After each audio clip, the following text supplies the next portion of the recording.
Et si les premiers pharaons étaient noirs? Et si je te disais que les premiers pharaons de l'Égypte ancienne étaient noirs? Oui, noirs. Et que cette vérité a été volontairement effacée des livres d'histoire? Aujourd'hui, on plonge dans l'histoire méconnue d'un peuple oublié. Les Nubiens, les Koushites, ces Africains qui ont non seulement construit des pyramides, mais aussi régné sur l'Égypte elle-même. Avant que l'Égypte ne devienne la grande civilisation que tout le monde connaît, un autre peuple dominait la vallée du Nil, la Nubie, qu'on appelait aussi le royaume de Kouch. Situé au sud de l'Égypte actuelle, dans ce qu'on appelle aujourd'hui le Soudan, ce royaume noir possède une histoire riche, millénaire, et trop souvent ignorée. Les Nubiens bâtissaient des villes, maîtrisaient le commerce, l'écriture, et surtout, ils construisaient déjà des pyramides, parfois même plus nombreuses que celles d'Égypte. Ce peuple, fier et indépendant, était respecté et parfois craint par les Égyptiens. Les deux royaumes ont longtemps été voisins, ennemis, alliés, mais surtout alliés.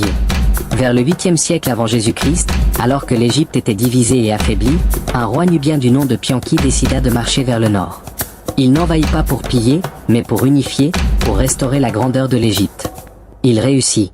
Ainsi naquit la 25e dynastie égyptienne, celle des pharaons noirs.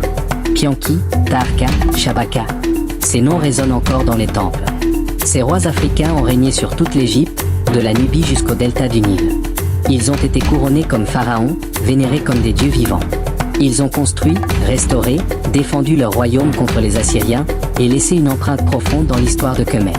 Mais alors, pourquoi cette dynastie n'est-elle presque jamais mentionnée dans les manuels scolaires? Pourquoi voit-on si peu d'images de ces pharaons noirs dans les documentaires classiques? La réponse est dérangeante, parce que pendant des siècles, des archéologues et historiens européens ont choisi d'ignorer, ou de minimiser, la part africaine de l'histoire de l'Égypte. Ils ont séparé l'Égypte du reste de l'Afrique pour mieux coller à une vision occidentale de la civilisation. Mais l'histoire ne ment pas. Les preuves sont là, statues, temples, textes anciens. L'Afrique noire a contribué à l'Égypte ancienne, et parfois même la gouverné. Les premiers pharaons n'étaient pas toujours blancs, ou métissés comme on le voit dans les films.